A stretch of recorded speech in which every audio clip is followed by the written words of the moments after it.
क्या बिना डीएसए करे भी हम टेक फील्ड में कोई जॉब ले सकते हैं? हाँ, product manager is a role जिसमें बिना डीएसए करे और मिनिमम कोडिंग करे तुम अच्छा खासा टेक फील्ड में अर्न कर सकते हो। एंड आज की वीडियो भी उसी के अराउंड है कि प्रोडक्ट मैनेजर बनने के लिए क्या चाहिए, क्या इनकम होगी, क्या स्किल्स होंगी, कहाँ से पढ़ना है, ये सारी की सारी चीज़ें इस वीडियो में कवर्ड है। तो जो भी लोग डीएसए में अच्छे नहीं हैं उनको घबराने की बिल्कुल बात नहीं है, तुम्हारे लिए भी टेक में कई ऑप्शंस हैं। So hey guys, welcome back to my YouTube channel. My name is Nancy Solanki and in this video we will cover everything about product managers. सबसे पहले जानते हैं प्रोडक्ट मैनेजर्स होते क्या हैं। कोई भी प्रोडक्ट बनाना या फिर कोई भी फीचर बनाना किसी भी कंपनी में उसको एंड टू एंड एक प्रोडक्ट मैनेजर ही उसका ध्यान रखता है, यानी उसके आइडिया से लेके स्क्रैच से, और जो आइडियाज होते हैं वो बिजनेस ड्रिवन होते हैं, यानी अगर मैं कोई फीचर बना रही हूँ तो उसका कस्टमर्स पे क्या इम्पैक्ट पड़ेगा, क्या वो जो फीचर हम डाल रहे हैं वो हमें हमारी कंपनी को आगे ग्रोथ में जाने के लिए क्या हेल्प करेगा, वो सारी चीजें जो है ना वो प्रोडक्ट मैनेजर सोचता है उस फीचर के बारे में। एंड फिर उस फीचर को कैसे कैसे लॉन्च करना है कि वो मार्केट प्लेस में उतर के हमारी कंपनी को ग्रो कराए और रेवेन्यू जनरेट करे, ये सारी चीजों का एनालिसिस प्रोडक्ट मैनेजर कर रहे हैं। प्रोडक्ट मैनेजर्स बनने के लिए स्किल सेट्स कौन से चाहिए? सबसे पहला होता है डेटा एनालिसिस, यानी किसी भी डेटा को एनालाइज करना कि उसको हम किसी भी डेटा को फेच कैसे कर रहे हैं, उस डेटा को समझ के अपना प्रोडक्ट को लेकर समझना, अपने प्रोडक्ट को कि हमारे प्रोडक्ट में क्या दिक्कत है, हम क्या चीज़ इसमें मतलब सोच के इनोवेशन से इसको इम्प्रूव कर सकते हैं ताकि कस्टमर्स की और हेल्प हो। ये सारी चीज़ें हमें हमारे डेटा से पता चलती है और इसके लिए डेटा एनालिसिस आना बहुत ज़रूरी है। उसके लिए कुछ कोर्सेज हैं, कोर्स एरा के और अपग्रेड के, मैं उनका लिंक डिस्क्रिप्शन में डाल दूंगी, आप उनको गो थ्रू कर सकते हैं और डेटा एनालिसिस सीख सकते हैं। सेकंड स्किल जो है वो है कम्युनिकेशन एंड कोलैबोरेशन। ये बहुत ही इंपॉर्टेंट स्किल सेट है प्रोडक्ट मैनेजर बनने के लिए, क्योंकि हमें कोई प्रोडक्ट बनाना है, हमें सिर्फ उसको डेवलप तो कराना नहीं है कि बस कोडिंग हो जाएगी खत्म। हमें लीगल टीम से बात करना पड़ेगा कि जो हम चीज़ें कर रहे हैं क्या वो लीगलाइज्ड है, कि जैसे अगर हम कोई भी जैसे कॉस्ट होता है, जैसे रिवेन्यू में कितने सारे कॉस्ट प्राइसिंग होते हैं, तो हम कौन कौन से प्राइसिंग हम अपने कस्टमर से ले सकते हैं, कौन कौन से नहीं ले सकते, तो वहाँ लीगल टीम काम आ जाती है।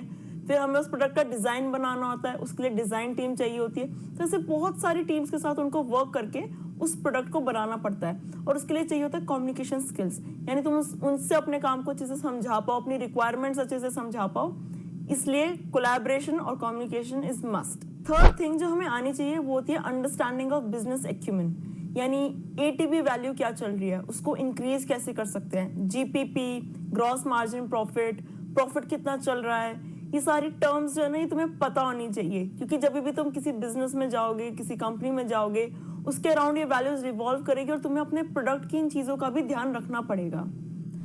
फोर्थ थिंग जो आती है वो होती है research research research.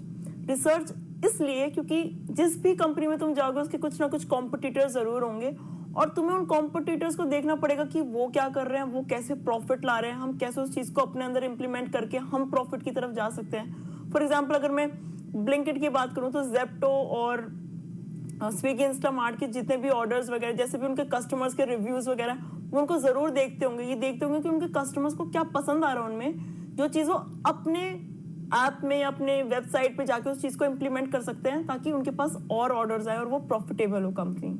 Fifth is customer centric approach, यानी हमारे जो भी कस्टमर्स होंगे हमारे बिजनेस के, हमारे प्रोडक्ट के, हमें उनके रिव्यूज़ को पढ़ना पड़ेगा। हमें कस्टमर सपोर्ट टीम, यानी सबसे ज़्यादा तो जैसे कस्टमर्स की कंप्लेंट्स, रिव्यूज़ वगैरह सबसे ज़्यादा वहाँ पे आते हैं, तो उनसे कोलैबोरेट करना पड़ेगा कि लाइक क्या हम इम्प्रूव कर सकते हैं, और उस चीज़ को मुद्दे नज़र रखते हुए तुम्हें अपने प्रोडक्ट में वो फीचर्स एनहांसमेंट्स करनी पड़ेंगी।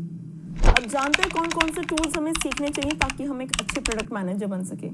सबसे पहले आते हैं पावर बीआई, मिक्स पैनल और क्लेवर टैब। ये तीनों टाइप ऑफ डैशबोर्ड्स हैं, सिमिलर हैं ये तीनों, बट क्लेवर टैब की एक एडवांटेज ये होती है that you can send push notifications to your customers via SMS and WhatsApp. तो और इनके डैशबोर्ड्स है, डैशबोर्ड्स का काम होता है कि हम विजुअलाइज कर सकते हैं अपने डेटा को, हम वहाँ पे बेटर डेटा एनालिसिस कर सकते हैं। दूसरा जो टूल होता है वो सबसे ज़्यादा इंपॉर्टेंट होता है एमएस ऑफिस, क्योंकि तुम्हें बहुत सारी डॉक्यूमेंटेशन बनानी पड़ेगी और डॉक्यूमेंटेशन बनती है बहुत बहुत ज़्यादा डिटेल में, यानी from your problem statement to your propose solution, your flow charts, your future enhancements, कौन कौन सी टीम्स तुम्हें चाहिए, कौन कौन सी कोलैबोरेशन होगी, किस टीम को कितना काम देना है, क्या टाइमलाइन होगी, ये सारी चीज़ें डॉक्यूमेंटेशन में होती है। And you should also be very good at MS power point, क्योंकि तुम दूसरी टीम के पास अपनी रिक्वायरमेंट समझाने जाओगे PowerPoint के through.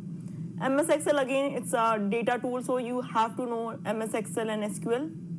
SQL is not a MS Office tool. मैं बस अलग से बता रही हूँ कि MS Office के अलावा you should also know SQL. इसके अलावा अगर कोई टूल जिस पे तुम वर्क कर सकते हो वो होता है Whimsical. Whimsical is a flow chart type of tool, यानी हम एक रोड मैप बना सकते हैं अपने प्रोडक्ट का फ्रॉम स्टार्टिंग टू एंड कि क्या टाइमलाइंस होंगी, क्या ड्यूरेशंस होंगी, वो सारी चीज़ें हम उसमें डिफाइन कर सकते हैं ना बेटर विजुअलाइज्ड वे. सो अब हम जानते हैं सबसे इंटरेस्टिंग क्वेश्चन कि क्या प्रोडक्ट मैनेजर सॉफ्टवेयर इंजीनियर से ज़्यादा अर्न कर सकते हैं, कौन बेटर अर्न करता है, किसका वर्क लाइफ बैलेंस ज़्यादा अच्छा होता है. तो अगर मैं ऑनेस्टली बताऊं तो प्रोडक्ट मैनेजर्स बिल्कुल सॉफ्टवेयर इंजीनियर जितना अर्न कर सकते हैं, यानी उनकी सैलरीज बिल्कुल कंपेटिटिव होती है सॉफ्टवेयर इंजीनियर्स की सैलरी से, और उनका जो वर्क लाइफ बैलेंस होता है वो भी सिमिलर होता है सॉफ्टवेयर इंजीनियर्स की. पर्क्स वर्क सारी चीज़ें सिमिलर होती है सॉफ्टवेयर इंजीनियर से. सो अराउंड अगर मैं बोलूँगी कोई फ्रेशर क्या अर्न करेगा, कि वो अर्न करेगा अराउंड 15 to 20 LPA आराम से अगर तुम एक प्रोडक्ट मैनेजर बनते हो as a fresher. But also guys, 15 to 20 LP is very good without DSA and all. So you just have to, be a more business driven person than to be someone who's into development. So that's all for this video. अगर आपको कुछ भी information उसमें मिली हो जो आपके लिए important हो, आपको समझ में आई हो या फिर आपको interesting लगी हो, तो फिर प्लीज़ लाइक ज़रूर करना, कमेंट करना एंड सब्सक्राइब करना. बाय.